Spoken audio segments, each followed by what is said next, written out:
pakai jas saja, nggak pakai dasi. Dress code ini kadang-kadang memang agak fatal ya. Saya kasih joke dulu sedikit aja. Waktu Arnold Schwarzenegger, gubernur California, dia diundang sama kaum nudis, anniversary kaum nudis. Dia tanya sama ajudannya, saya mesti pakai pakaian apa nih, dress code-nya apa nih?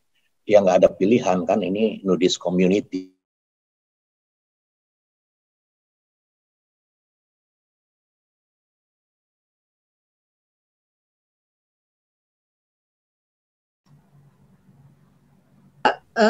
Suaranya hilang, Pak. Gini ya, saya malu soalnya, setuju ya, deal, oke.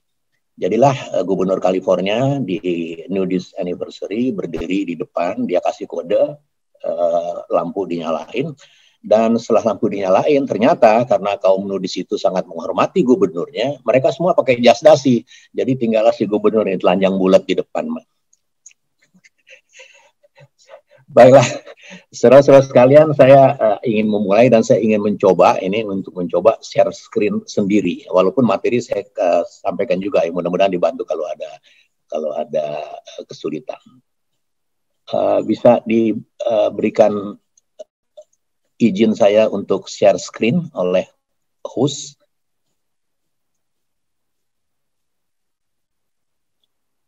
Ya, saya masih disable untuk share screen. Bisa dapat.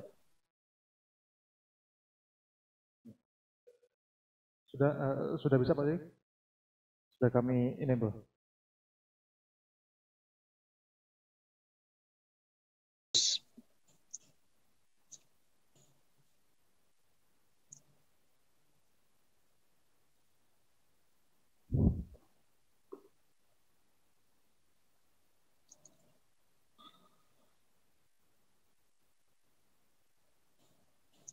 Ya, apakah bisa dilihat?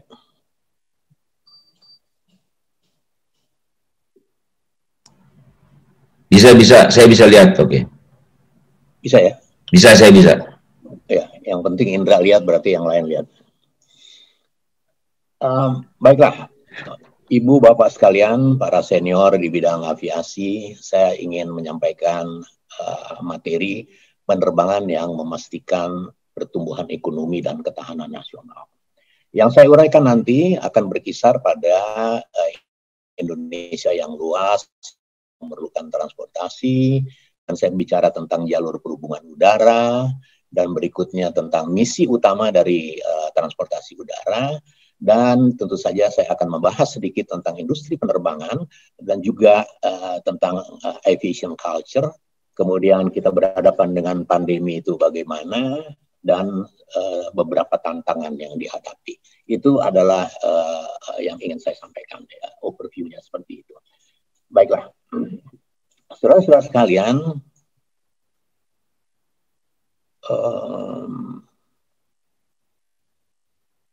jadi lupa saya mindahin slide-nya gimana ya. Oke. Ini kerjaan anak milenial dikerjain sama kolonial, jadi kayak begini.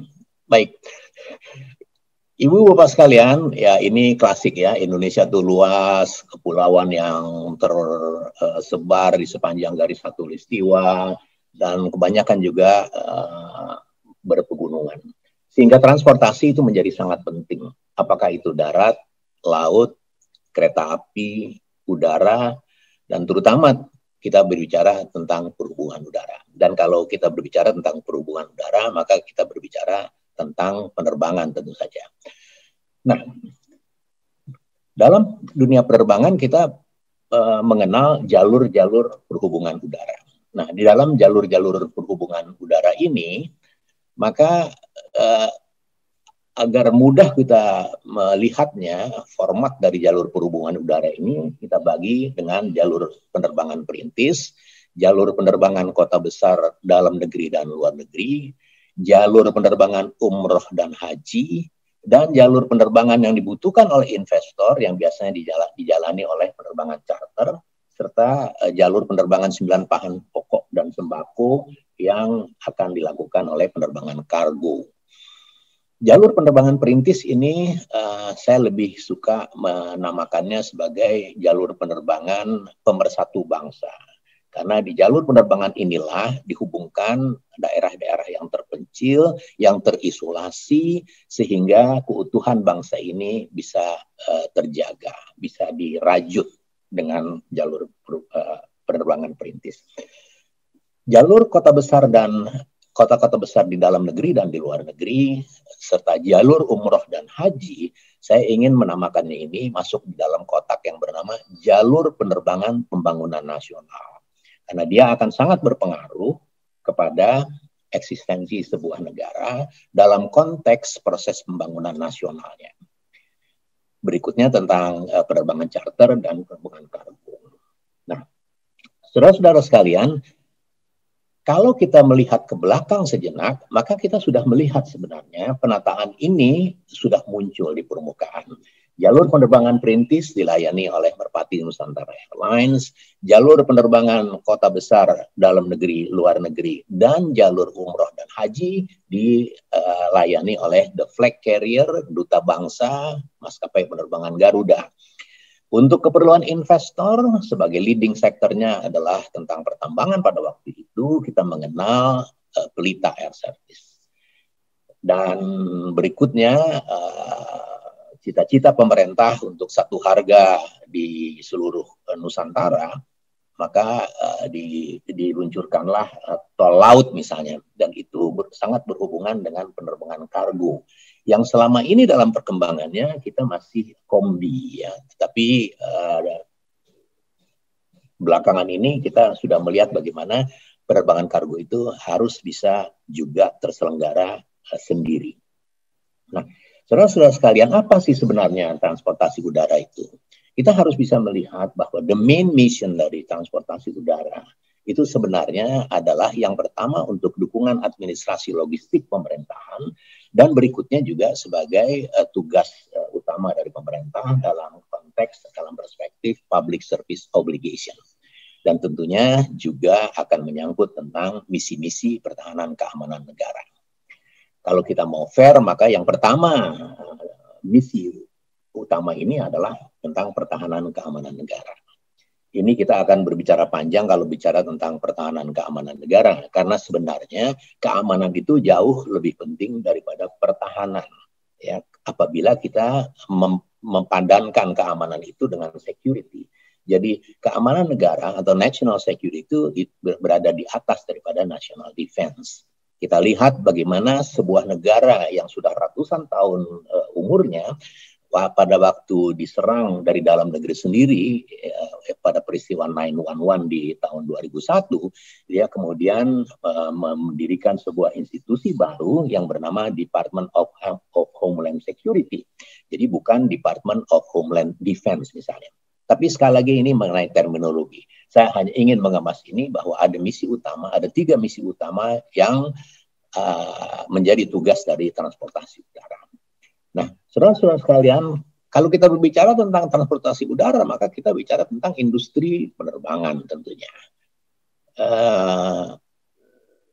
Industri penerbangan, dua sektor dalam industri penerbangan yang sangat menjadi tulang punggung adalah maskapai penerbangan dan aircraft manufacturer. Nah, di negara-negara maju, ya, dan pada umumnya di negara-negara lain pun, keberlangsungan maskapai penerbangan dan aircraft manufacturer itu sangat tergantung, ya, tidak sepenuhnya mungkin, tapi sangat tergantung pada government support. Ya, tanpa dukungan pemerintah maka nonsense, ya, agak sulit untuk bisa menyelenggarakan maskapai penerbangan yang profesional dan aircraft manufacturer yang dapat diandalkan. Nah, saudara-saudara sekalian, industri penerbangan sendiri sebenarnya kalau kita berbicara tentang maskapai penerbangan, aircraft structure, dan dukungan pemerintah, ujungnya adalah bagaimana secara global aviation safety itu menjadi sangat mengemuka. Semua negara anggota Perserikatan Bangsa-Bangsa, member of United Nations Organization, automatically menjadi member state dari International Civil Aviation Organization. Walaupun sebenarnya ICAO itu sudah lahir 1 tahun sebelum United Nations Organization lahir. Mengapa? Karena ada semangat menuju global peace and prosperity after the World War II. ya pada Perang Dunia Kedua selesai, maka semangat internasionalisme dalam konteks menuju kepada kemakmuran dan keamanan dunia, maka ICAO sudah mulai berperan di situ. Jadi sekali lagi dalam industri penerbangan ada dua hal yang sangat menonjol di permukaan, yaitu penyelenggaraan pengelolaan maskapai penerbangan dan aircraft manufacture. Dan semuanya itu memerlukan dukungan pemerintah. Dan pada sistem global dia akan mengemuka sekali sebagai prioritas utama, yaitu tentang aviation system, aviation safety. Dan lebih jauh lagi kalau kita mendalami ini sedikit, maka our national aviation system adalah sebenarnya dia menjadi subsistem dari global air transportation system. Itu sebabnya kita suka atau tidak suka, kita maju atau tidak maju, kita mampu atau tidak mampu, maka subsistem ini akan terpelihara. The show must go on. Itu akan tetap terselenggara, akan tetap dikelola. Persoalannya siapa yang akan mengelola? Kalau kita tidak mampu, maka orang lain yang akan datang mengelola. Tapi yang kerja itu akan tetap kita juga. Nah, ini adalah sampai nanti pada yang terakhir kita akan berbicara salah satu tantangan yang kita hadapi. Nah, saudara-saudara sekalian, kita juga tidak bisa menghindar dari melihat sejenak tentang aviation culture. Ya. Bagaimana di dalam dunia aviation yang teknologi yang sangat teknologik sifatnya, maka tidak ada pilihan lain selain harus dibangun sebuah disiplin. Dan sebuah disiplin, self-disiplin. Di negara maju sekalipun, membangun self-disiplin ini sangat tidak mungkin tanpa adanya close continuous monitoring. Dan close continuous monitoring atau pengawasan ketat yang terus-menerus itu juga tidak banyak efektif, tidak banyak berguna apabila tidak ada law enforcement dengan efek jera apabila terjadi pelanggaran-pelanggaran terhadap regulasi, ketentuan, atau procedures. Disinilah kemudian akan berbicara masalah-masalah kompetensi tadi, masalah-masalah tentang licensing, masalah-masalah tentang sertifikasi. Yang semuanya itu adalah merupakan aviation culture yang merupakan kemasan yang utuh dari bagaimana membangun satu disiplin dan menyelenggarakan close continuous monitoring dan menegakkan law enforcement apabila terjadi pelanggaran terhadap regulasi. Dan saudara-saudara sekalian, ciri khas dari teknologi adalah keteraturan. Ya. Semakin tinggi teknologi, maka keteraturan itu makin menuntut. Disitulah sebabnya dalam menuju kepada civilization, maka kita ukurannya adalah kepatuhan terhadap peraturan dan ketentuan-ketentuan yang ada. Nah, saudara-saudara sekalian, sekarang kita berhadapan dengan pandemi COVID-19. Nah, disinilah kemudian berkembang tentang protokol kesehatan. Protokol kesehatan yang sangat bertentangan dengan tata kelola industri penerbangan. Apakah itu aircraft manufacturer, apakah itu lebih-lebih lagi maskapai penerbangan. Karena hal yang sepele saja, yaitu kita berbicara tentang jaga jarak saja, itu sudah mematikan semua mekanisme kerja dari industri penerbangan. Sekali lagi, dalam hal ini kemudian kita menjadi tergantung kepada pemerintah. Penumpang turun, maskapai bangkrut, dan semuanya di seluruh dunia, semua airlines itu kemudian berteriak kepada their own government. Nah, di samping tergantung kepada government, maka juga semuanya itu kemudian akan tergantung pada bagaimana menangani COVID-19. Apakah itu tentang vaksin, apakah itu tentang obat yang bisa menyembuhkan, drug of choice yang bisa ditemukan. Nah, di dalam pandemi COVID-19 inilah ya kita berhadapan dengan sebuah tantangan yang never before in the aviation history. Ketergantungan pemerintah itu sudah bisa ditangani sementara dalam tanda petik di Amerika dengan menggelontorkan sekian miliar dolar untuk industri penerbangan. Apakah itu maskapai, apakah itu aircraft manufacturer. Sekali lagi, sampai kapan subsidi ini bisa diberikan, dan itu juga merupakan masalah besar yang dihadapi oleh negara-negara maju, walaupun mereka mempunyai dana cadangan yang cukup besar. Sekali lagi, dia akan menjadi tergantung pada penanganan COVID. Nah, Ibu Bapak sekalian, saudara-saudara semuanya, kita berhadapan dengan tantangan sebenarnya. Ya. Kalau kita berbicara tadi pada awal tadi kita berbicara tentang penerbangan yang memastikan pertumbuhan ekonomi dan ketahanan nasional, itu sangat jelas bahwa pertumbuhan ekonomi itu akan sangat tergantung atau banyak bergantung kepada sistem transportasi udara yang baik dan lancar, dan transportasi udara itu akan mempunyai nilai yang strategis dalam konteks ketahanan nasional. Nah, Maaf Pak Cepi, waktu 5 menit lagi Pak Cepi. Oke, terima kasih. Tantangan-tantangan yang dihadapi adalah yang pertama, kita harus memiliki aviation authority yang kuat. Dan dalam konteks itu kita juga harus memperoleh national policy atau national interest yang ada keberpihakan kepada aviation. Dan disitulah sebenarnya kemudian kita juga bisa berbicara banyak tentang pertahanan keamanan. Dalam hal inilah kita membutuhkan institusi di tingkat strategis yang menangani keberpihakan atau interest atau government support dalam konteks pengembangan industri penerbangan secara keseluruhan. Kita membutuhkan semacam Dewan Penerbangan misalnya, atau Kemenko Udara misalnya, atau apapun namanya, industri yang di tingkat strategis. Nah, berikutnya adalah hal yang sangat prinsip yang sudah kita bicarakan bersama, yang tadi Profesor Tresna juga sudah menyampaikan, bahwa kita mengalami lack of training dan lack of education dari SDM Aviation. Di training and education itu salah tulis ya, jadi training and education. Dan tidak hanya kita lack of training and education untuk SDM di bidang aviation, tetapi kita juga sangat tertinggal dalam konteks research and development.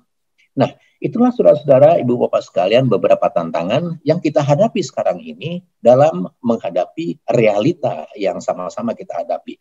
Apakah itu masalah-masalah tantangan yang kita hadapi sebagai sebuah negara atau sebagai sebuah subsistem dari global system.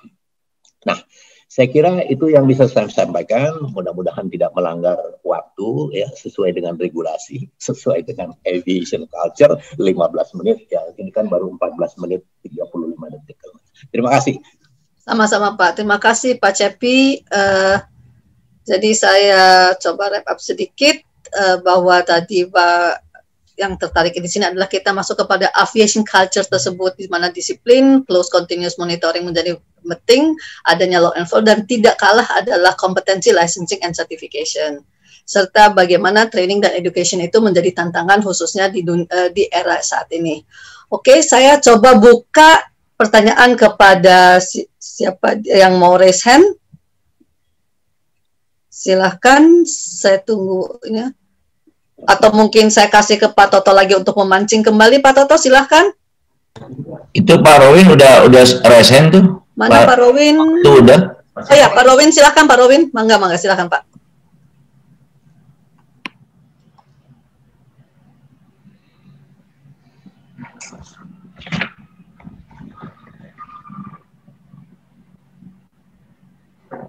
Masih mute.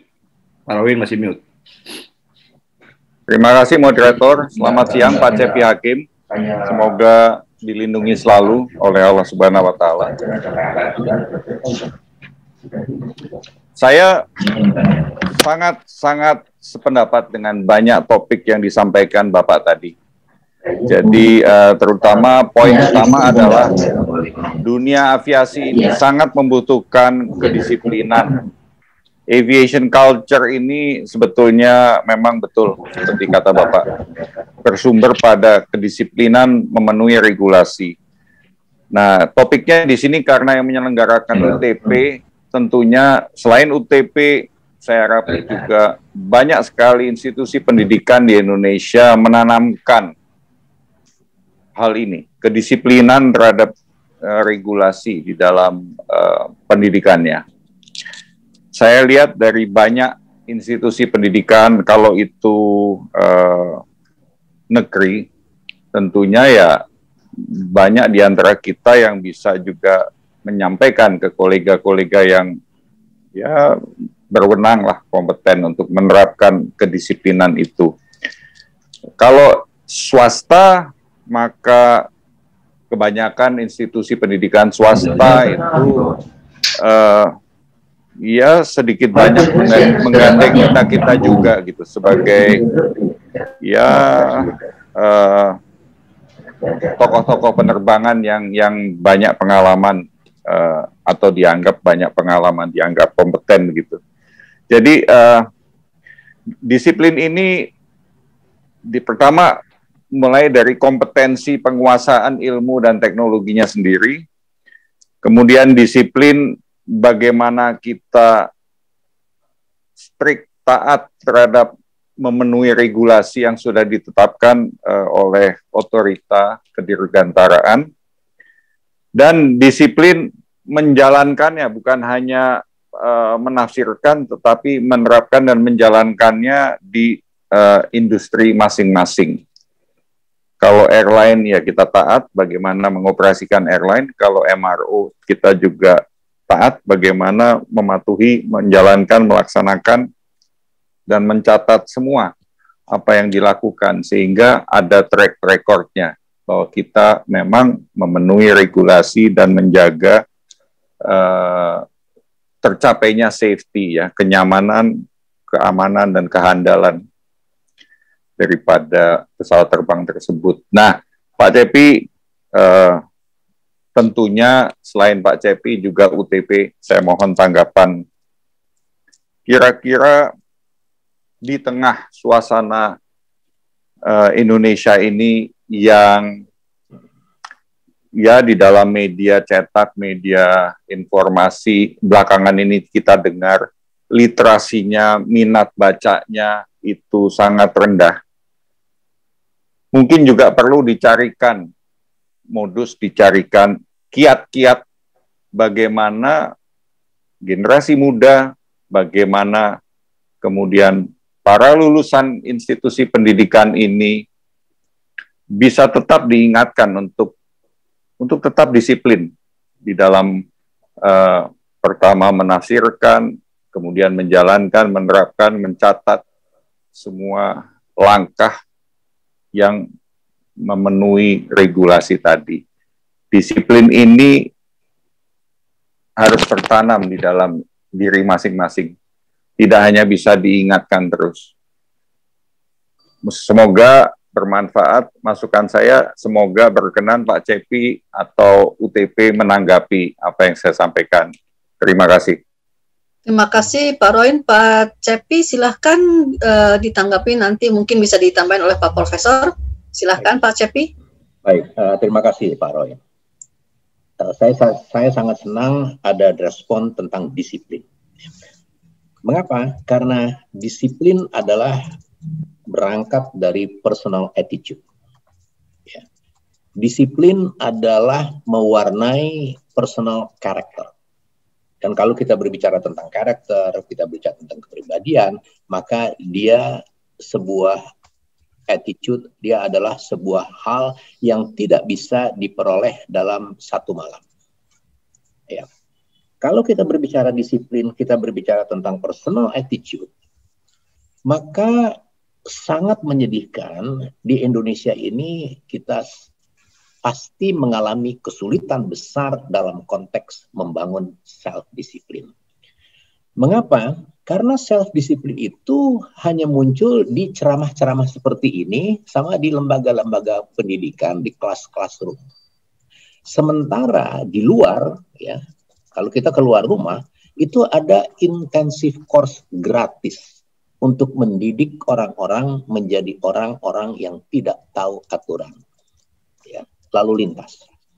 Begitu kita masuk di lalu lintas, kita tidak menyadari bahwa anak-anak muda itu yang setiap hari naik motor, naik mobil, naik sepeda, naik apapun, masuk ke dalam lalu lintas, dia diberikan satu kursus intensif, ya, bahwa begini loh berperilaku. Ya. Lampu merah diembat, ya, busway disikat, angkot turun penumpang di tikungan, ada polisi di situ, dia aja dan sebagainya. Itu kita tidak menyadari bahwa itu sebenarnya kita mendidik, ya, orang-orang semua yang beredar di lalu lintas kita itu menjadi orang-orang yang well trained untuk melanggar aturan. Dan ini basic prinsip dari personal attitude. Ya, jadi sekali lagi kalau kita berbicara tentang disiplin, maka Indonesia sangat kesulitan untuk bisa membangun ini. Sekali lagi, dia harus dibangun terus-menerus, dia harus berangkat dari rumah, dia harus berangkat dari diri sendiri, dia harus berangkat setiap hari untuk menanamkan self-disiplin itu. Ya. Sedangkan di negara maju sekalipun yang sudah sangat teratur ya, lalu lintasnya, itu tetap, close continuous monitoring itu tetap. Ya, dengan kamera, dengan polisi, dengan apapun, dia tetap dihadirkan close continuous monitoring, dan dia tetap dibangun law enforcement di sana. Tidak ada excuse, Pak. Nah, ini sebenarnya juga tidak disadari oleh kita semua bahwa hal ini adalah sebuah masalah yang sangat prinsip harus dimiliki oleh semua insan dirgantara. Semua insan yang bergiat di tengah-tengah teknologi. Tanpa itu nonsense, Pak. Ya, tanpa disiplin, tanpa close continuous monitoring, tanpa law enforcement, maka kita akan berharap hal yang sangat sia-sia. Jadi sekali lagi kalau saya menyimpulkan bahwa kita sangat tidak beruntung dengan kondisi lalu lintas kita terutama, karena itu adalah keseharian kita ya, day-to-day activities dari our life. Dan dari situlah orang memperoleh pelajaran. Sekali lagi, dia menciptakan orang-orang yang well-trained untuk melanggar aturan. Nah, kalau dikaitkan lagi kemudian dengan minat, itu kemudian akan menjadi sangat mengemuka lagi. Dia menjadi sangat tajam lagi. Mengapa? UPT hebat kalau dia sudah membuka sekarang program studi dirgantara. Tetapi minat masyarakat luas, terutama generasi muda terhadap air and space, terhadap kedirgantaraan, belum terbangun, Pak. Sorry to say. Ya, kalau kita bicara tentang industri penerbangan, kita bisa menghitung siapa sih orang-orang yang kompeten, siapa sih orang-orang yang memang memiliki aviation knowledge background yang cukup bagi tugas-tugasnya di tempat mereka bekerja. Sangat terbatas, Pak. Dengan susah payah saya pernah berusaha untuk membuka program master degree aviation business bekerjasama dengan perguruan tinggi Inggris, Coventry University di United Kingdom, dengan UI. Openingnya pada waktu itu dihadiri oleh Duta Besar Inggris, Muhammad Azam, dan saya juga hadir itu di British Embassy, dan itu sudah bisa terbuka, dan sampai sekarang minatnya sedikit, Pak. Ya. Bayangkan dia menawarkan double master degree tanpa orang harus ke Inggris, jadi sangat murah sebenarnya. Tetapi minat itu tidak ada, minat itu sangat kecil. Dan itulah tanggung jawab kita bersama, bagaimana kita mengembangkan terlebih dahulu minat dari para generasi muda terhadap kedirgantaraan untuk kita bisa maju bersama-sama. Yang harus diingatkan adalah air and space, our future, Pak. Kedirgantaraan adalah masa depan kita, masa depan global, masa depan umat manusia.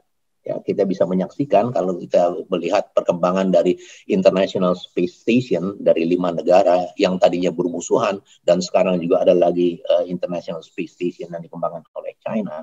Itu adalah cerminan dari bagaimana mereka sudah melihat bahwa that's the humankind, ya, the future of the humankind, air and space. Apabila negeri ini minat dirgantaranya rendah, kita akan tertinggal dengan negara-negara lain. Saya kira untuk sementara itu yang bisa saya sampaikan. Sekali lagi terima kasih Pak Arwin. Saya kembalikan ke moderator. Terima kasih Pak Cepi. Pak. Mungkin dari Profesor Tresna bisa menambahkan, Prof.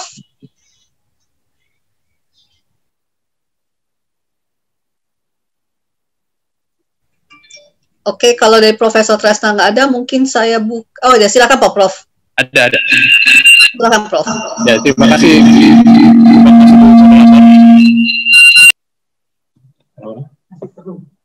Kita jawab.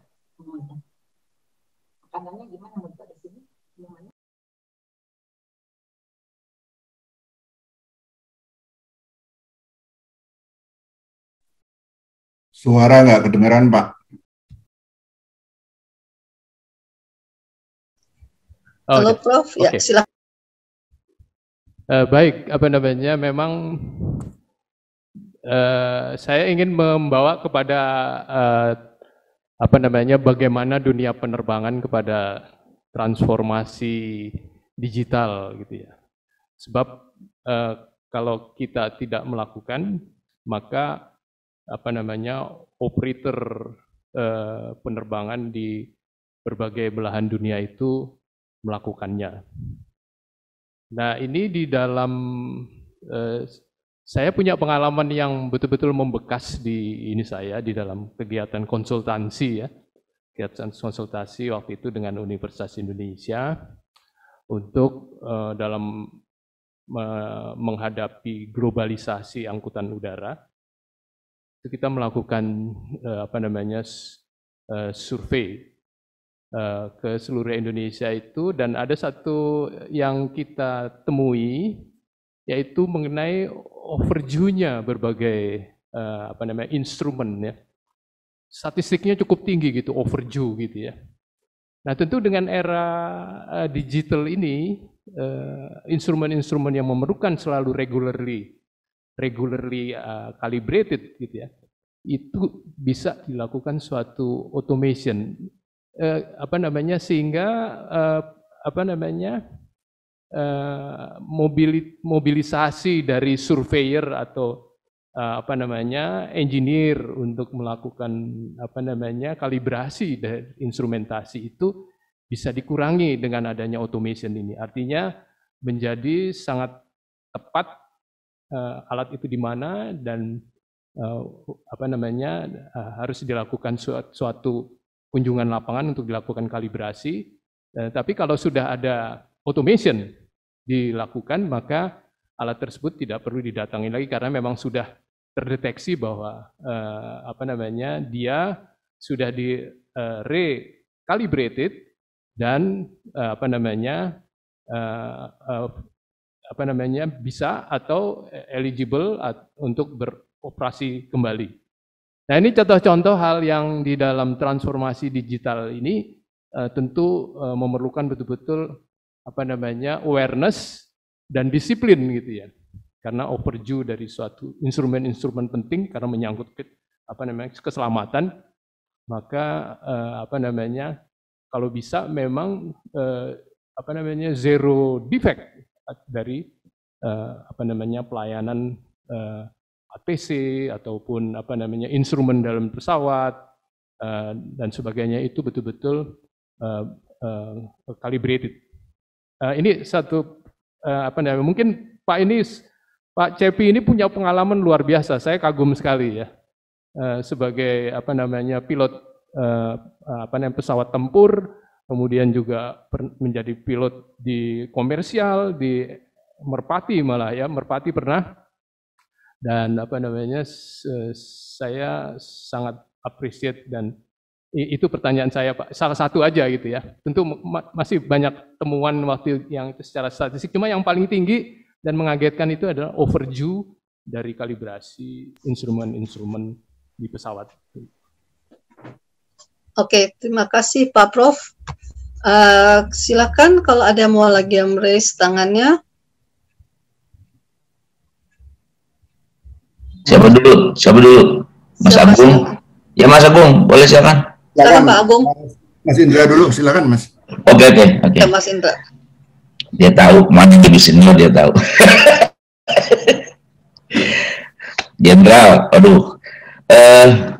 Pak Cepi, kalau kita bicara ini kan sampaikan Pak Cepi, saya bicara dari sisi yang langsung dengan kegiatan di airline-nya, Pak Cepi, bisnis airline-nya kan kita sangat koridor kita jelas ya, yang 3S, 3 Sierra, 1 Charlie, safety, security, service, and compliant.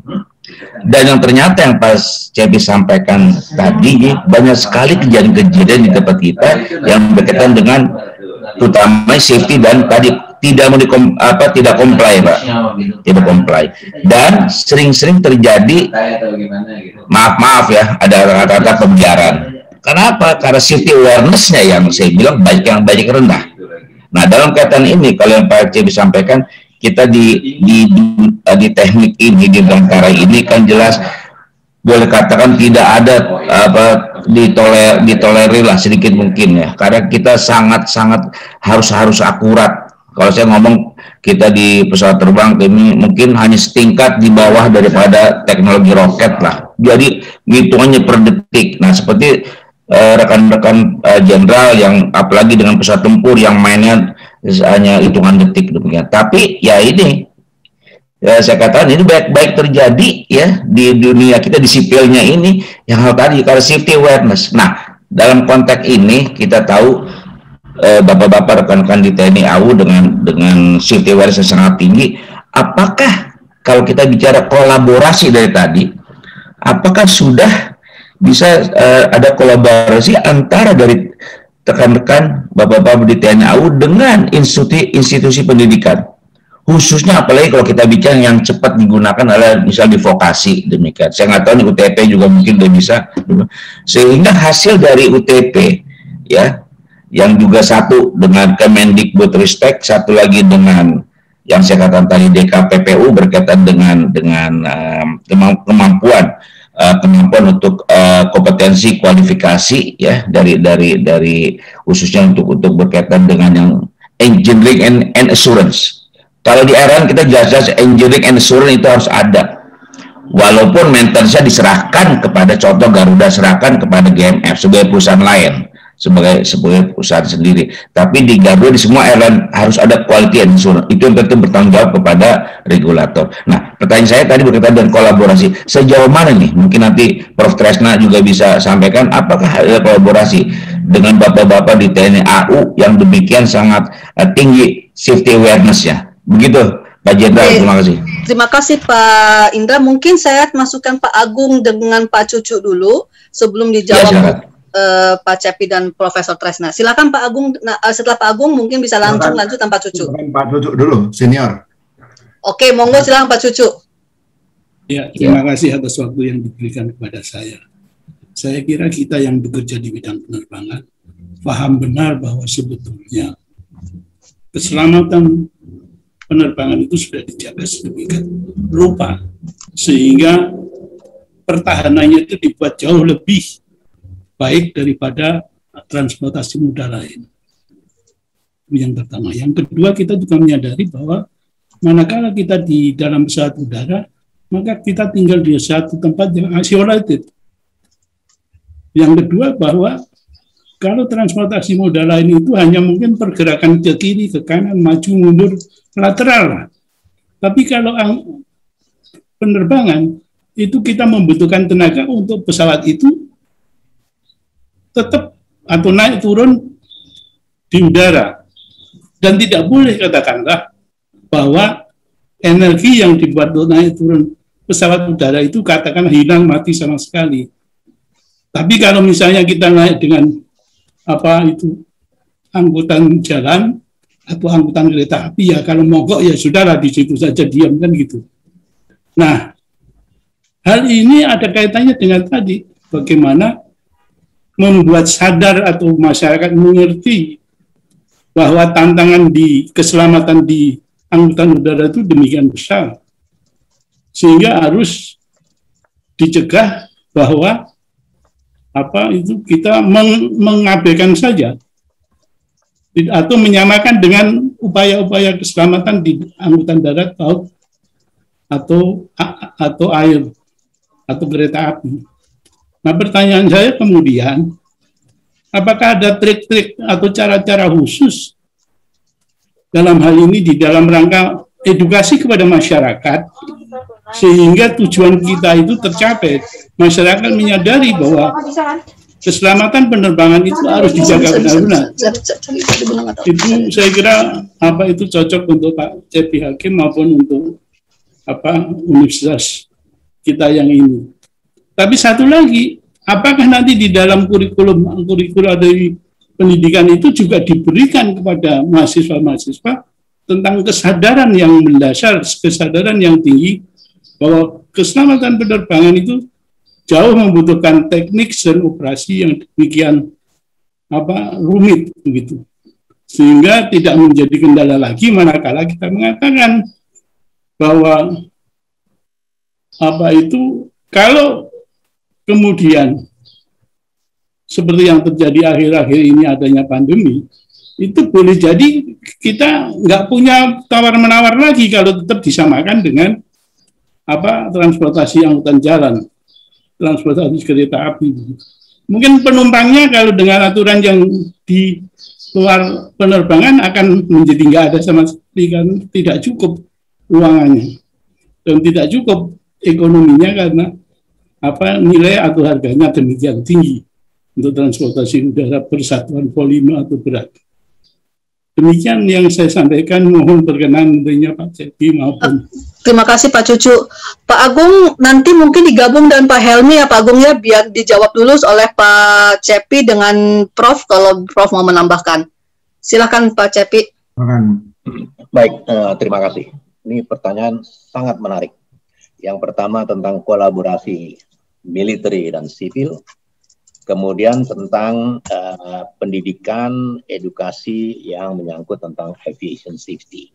Nah, Ibu, Bapak, saudara-saudara sekalian, kedua pertanyaan yang datang dari Pak Indra dan Pak Cucu, itu sebenarnya bisa terjawab apabila kita melihat tentang visi bangsa.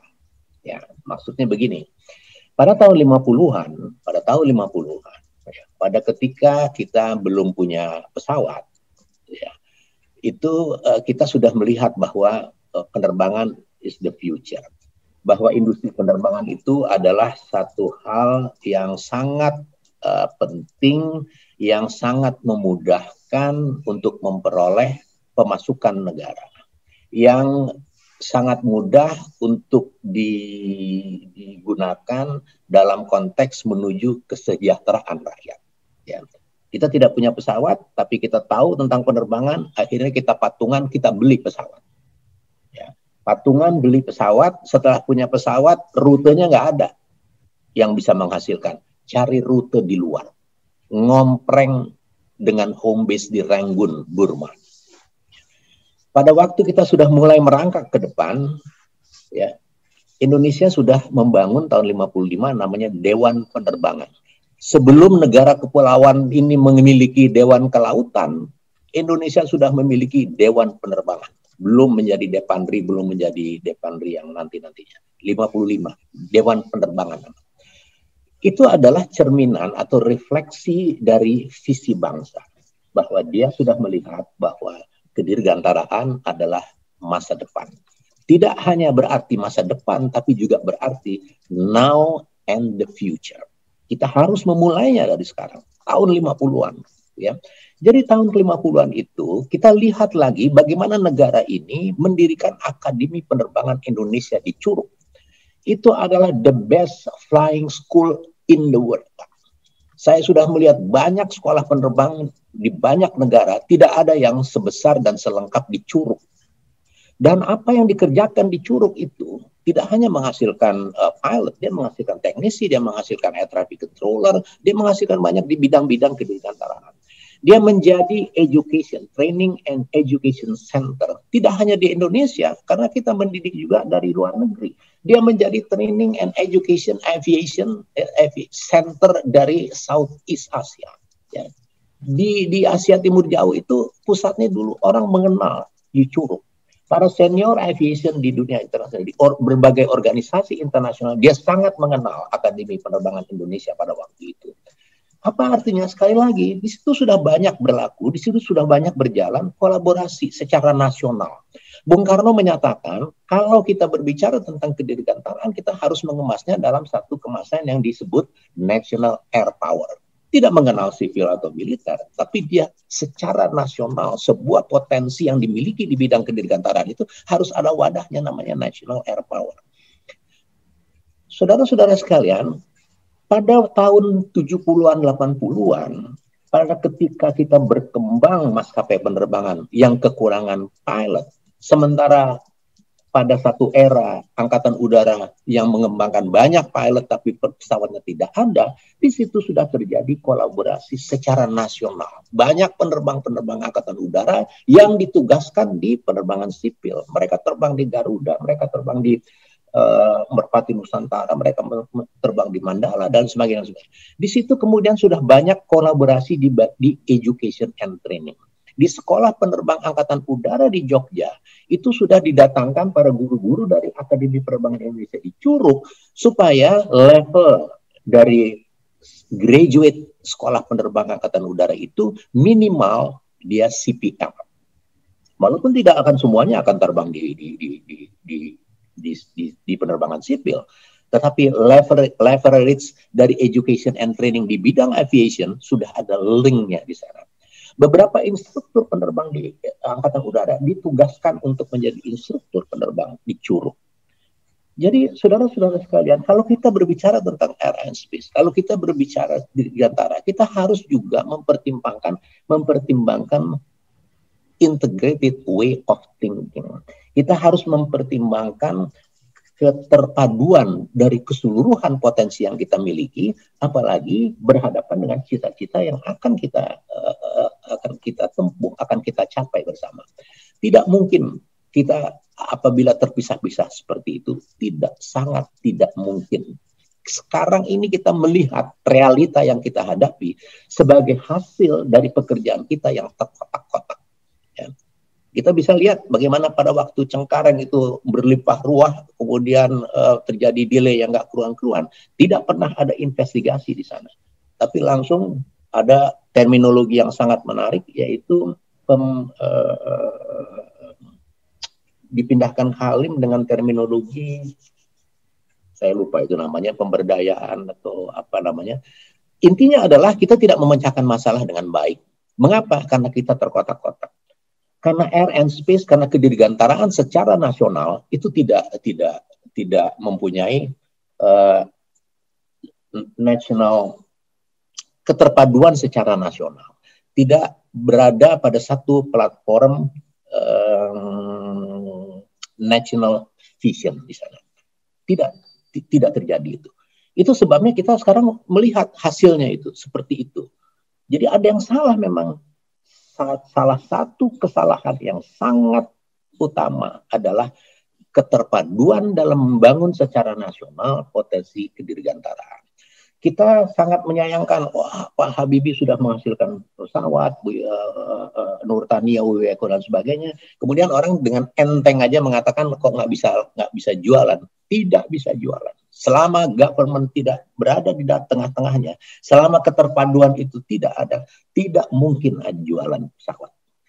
Kita mempunyai potensi orang-orang yang bisa bikin pesawat, tetapi orang yang bikin pesawat tidak bisa kita harapkan untuk dia bisa memasarkan pesawatnya.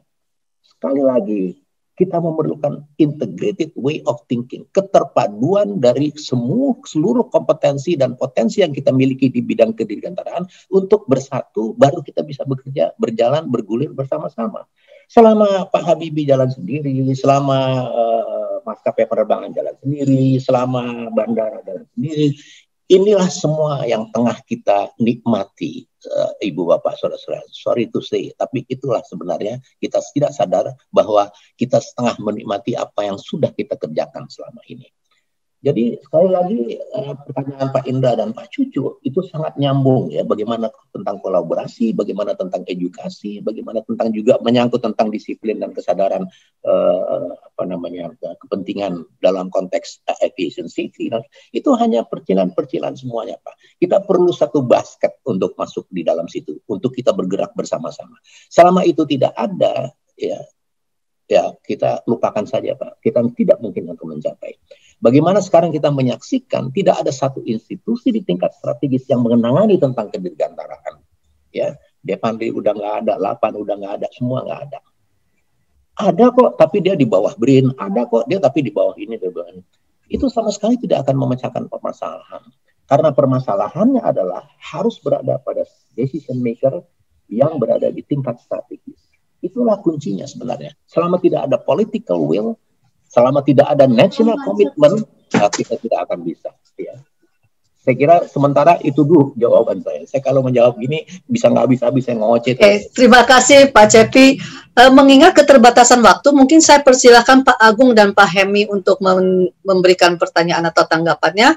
Nanti baru dijawab oleh Pak Cepi dan kalau ada tambahan dari Pak Profesor Tresna. Silakan. Terima kasih Bu Yuli. Pak Cepi, terima kasih. Ini paparannya very fundamental, Pak. Jadi memang ini semua dasar-dasar yang memang kita butuhkan untuk membangun satu ekosistem industri. Kita sebagaimana Pak Cepi juga ketahui, kita berjuang untuk membangun satu proyek pesawat terbang yang sebetulnya tidak lain adalah ajakan untuk membangun kolaborasi at all sector. Apalagi kita milih satu model bisnis pesawat terbangnya besar, bukan pesawat terbang 219 yang small, big small airplane. Ini FAR 25, CASR 25, dan ini merupakan satu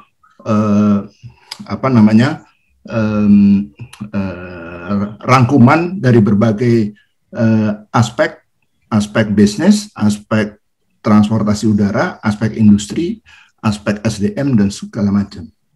Nah, ini memang persoalan utamanya adalah tidak ada yang melihat upaya ini sebagai satu ajakan kolaborasi dan membangun sistem bersama. Negara kita itu punya pengalaman mengalami masa-masa krisis dan kita bisa survive karena kolaborasi. Pertama adalah waktu perjuangan kemerdekaan. Itu tidak ada agenda lain kecuali bagaimana merebut Indonesia dari tangan penjajah. Dan disitulah muncul pioneering activities dari perwira-perwira muda Angkatan Udara untuk membangun kemampuan untuk bikin pesawat. Dan itu spirit itu berjalan dan kemudian muncul idealisme yang berikutnya, yaitu bagaimana spirit ini diwadahi dalam satu ekosistem yang sistemik. Ada pabrik, ada sekolah, ada regulator, dan itu baru terjadi itu belasan tahun atau puluhan tahun setelahnya. Tapi setelah itu kolaps lagi, karena memang tidak ada vision dan insight untuk upaya ini berjalan terus. Nah, menurut pengalaman Pak Cepi, bagaimana kita meng-create kolaborasi ini? Karena ini nanti saya akan membahas dalam presentasi saya akan konsentrasi di situ, Pak. Terima kasih, Pak. Oke, mungkin selanjutnya Pak Hemi dulu, biar nanti dijawab sekaligus. Silakan Pak Hemi.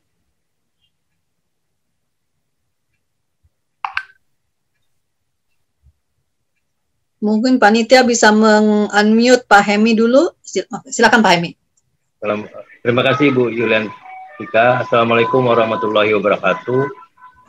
Bapak Jenderal Cepi Hakim yang saya hormati, Bapak Naryo, Pak Cucu, Pak Indra, mantan-mantan pimpinan saya waktu di Dirjen Perhubungan Udara di Polana. Sangat komprehensif sekali paparan dari Bapak Jenderal, dan komen saya, apa yang Bapak sampaikan itu tidak ada yang salah. Kami saat ini, kebetulan saya sekarang di Politeknik Penerbangan Curug, Pak Jenderal, dan saya dengan Pak Toto masuk tim di dalam menyusun standar kompetensi kerja nasional Indonesia yang dipimpin oleh Badan Pengembangan Sumber Daya Manusia Kementerian Perhubungan, di mana nanti materi-materi yang kita sampaikan, kurikulum silabus yang kita sampaikan itu nanti akan sama di semua sekolah-sekolah kejuruan atau vokasi di bidang penerbangan, yang mana nantinya alumni-alumni dari kita itu akan mendapat sertifikat atau lisensi yang dapat diakui baik nasional maupun internasional. Di dalam pembahasan saat ini kami hampir selesai dalam memproses SKKNI atau KKNI untuk unit kerja marshaling, juru parkir pesawat. Masih ada lebih dari 50 yang akan digarap untuk dibuat silabus materi-materi ajar, baik untuk diklat maupun untuk kampus-kampus reguler. ini sedang kita bahas, kita punya benchmarknya, kita ikut ke Australia, Pak Jenderal. Dan memang kedisiplinan adalah faktor penting di dalam bidang penerbangan karena menyangkut masalah aspek safety dan security. Oleh karena itu dalam setiap kurikulum silabus kita memasukkan materi mengenai safety management system sama human factor. Nah, di situ kita akan menekankan bagaimana kalau kita secara umum kita akan paparkan di situ kalau kita tidak disiplin dengan diri kita sendiri, dengan lingkungan kerja kita, tentu akan menjadi hazard bagi dunia penerbangan. Dan memang kolaborasi ini sudah menjadi kolaborasi Pak Jenderal. Jadi dalam membuat kursil ini kami sudah melibatkan stakeholder para industri. Jadi ada pemerintah, ada akademisi, dan ada industri juga terlibat di dalam pembuatan kurikulum dan silabus. Karena kita ingin materi-materi itu adalah materi-materi yang diinginkan oleh pihak industri.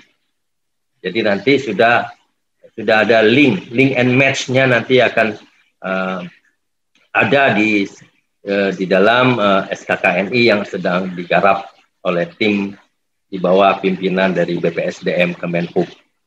Nah, itu mungkin komentar saya terkait dengan paparan dari Pak Jenderal. Saya yang junior, terima kasih banyak Pak Jenderal atas sentilannya. Ini bagi saya sentilan Pak, karena inilah tugas tanggung jawab kami yang junior-junior untuk melanjutkan apa yang sudah dikerjakan oleh para senior. Dan terakhir, terima kasih Bapak atas sumbangan bukunya kepada program studi operasi bandar udara PPI Curug, Pak. Alhamdulillah sudah menjadi buku di perpustakaan kami, Pak. Kebetulan saya ketua program studinya, Pak. Terima kasih banyak atas bukunya, Pak Jenderal. Terima kasih banyak. Terima kasih. Assalamualaikum warahmatullahi wabarakatuh. Waalaikumsalam. Terima kasih Pak Hemi. Mengingat waktu yang terbatas, saya persilahkan Pak Cepi untuk menjawab atau menanggapi Pak Agung maupun Pak Hemi, dan pertanyaan kami tutup untuk sesi ini. Terima kasih.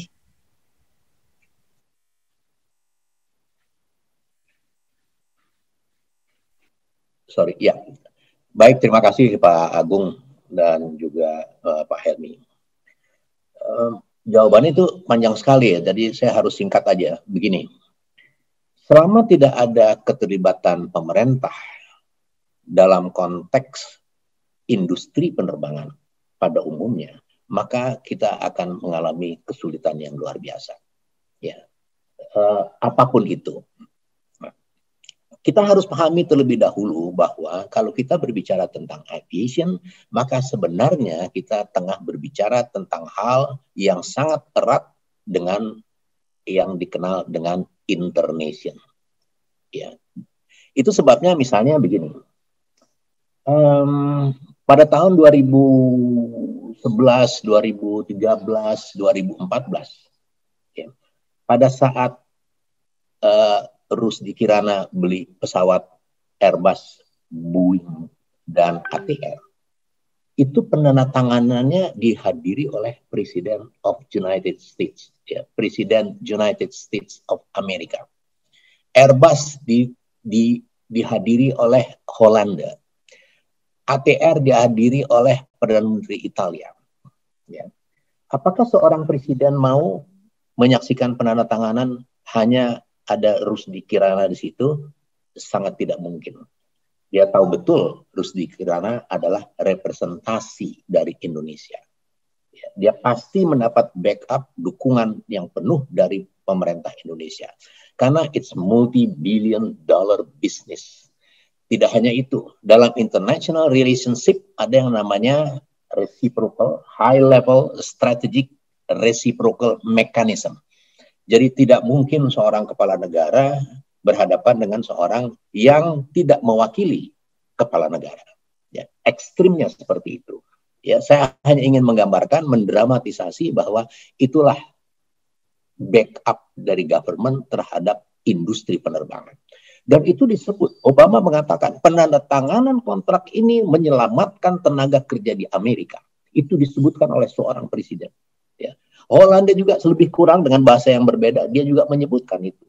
Demikian juga Perdana Menteri Italia pada waktu penandatanganan ATR. Artinya sekali lagi adalah backup government adalah the key point dalam konteks industri penerbangan. Nah, saudara-saudara sekalian, Curug pada waktu itu saya mengatakan dia menjadi sentra education and training dari aviation di Asia Timur Jauh, ya, di ASEAN lah katakan. Tapi intinya di dunia internasional dia mempunyai peran. Ya. Kemudian jurusan Air and Space dari Fakultas Hukum di Universitas Padjadjaran Bandung itu adalah the first ever di Asia. Jurusan Air and Space di Fakultas Hukum yang pertama di Asia. Itu sebabnya kemudian kita tidak punya masalah dengan international community. Kita tidak pernah punya masalah dengan ICAO, berhubungan dengan ICAO Council member misalnya. Kita tidak pernah punya masalah dengan siapapun di aviation community di tingkat global. Karena apa? Karena Indonesia sudah menunjukkan kualitasnya. Jadi please show your quality. Ya. Tidak perlu kita melakukan lobby-lobby yang menghabiskan anggaran begitu besar kalau kita tidak bisa show our quality. Ya, kita lobby-lobby, kita udah berapa kali lobby, banyak sekali kita mekanisme lobby-lobby untuk PN Uni Eropa, lobby-lobby untuk council member di ICAO, lobby-lobby segala macam lobby-lobby. Selama kita tidak menunjukkan kualitas kita, nonsense. Dan bagaimana kualitas kita itu adalah peran government. Bukan berarti kita menggantungkan nama government. No, government is a part of ourselves. Ya. Saya akan selalu mengatakan kita, dan saya tidak akan mengatakan pemerintah itu sebagai mereka, karena saya juga sebagai warga negara adalah bagian dari pemerintah. Kalau pemerintah kemudian belum bisa menerima saran-saran dari kita semua, berarti kita semua yang bersalah. Kita punya andil kesalahan untuk tidak bisa meyakinkan pemerintah dalam hal ini. Kalau kita berbicara tentang industri penerbangan, kita harus berbicara misalnya tentang master plan dari roadmap industri penerbangan yang sampai sekarang tidak ada. Bagaimana kita mau mencapai kemajuan? Sekali lagi, nonsense. Jadi marilah kita semua komunitas para dirgantara ini bersatu padu untuk menyuarakan sama-sama. Kita harus berjuang bersama-sama. Nggak bisa Pak sendiri-sendiri, nonsense. Nggak mungkin. Tidak mungkin sama sekali. Jadi kita juga harus belajar dari dunia kita sendiri, bahwa di dunia penerbangan kita sudah diajarkan keterpaduan apapun, ya, integrated way of thinking, hitam putih mati aturan dan sebagainya, itu adalah merupakan bagian yang keseharian dari kita yang bergerak di bidang kedirgantaraan yang harus kita terapkan bersama-sama. Bagaimana kalau tim teknisi itu tidak terpadu di dalam satu, katakanlah maskapai penerbangan bekerja bersama-sama, dia tidak akan mempunyai performa yang baik. Itu sudah merupakan kepastian. Dan sekarang kita menyaksikan hal itu semuanya. Itu yang harus kita angkat di tingkat yang lebih tinggi lagi, di tingkat nasional. Dan universitas, ya, UTP ini juga mempunyai salah satu peran yang harus bisa berkontribusi dalam hal ini. Jadi sekali lagi, saya sangat menghormati, saya sangat respect dengan orang-orang yang sudah memulai ini terlebih dahulu dari dunia pendidikan. Karena dari dunia pendidikanlah kita harus start ini. Walaupun saya perlu garis bawahi pula bahwa minat kedirgantaraan, air and space mindedness itu merupakan platform yang sangat mendasar yang harus kita pikirkan bersama. Saya kira itu sementara karena waktunya terlalu pendek untuk saya bicara. Banyak sebenarnya contoh-contoh dan ilustrasi-ilustrasi yang bisa kita jadikan lesson learn untuk melangkah ke depan.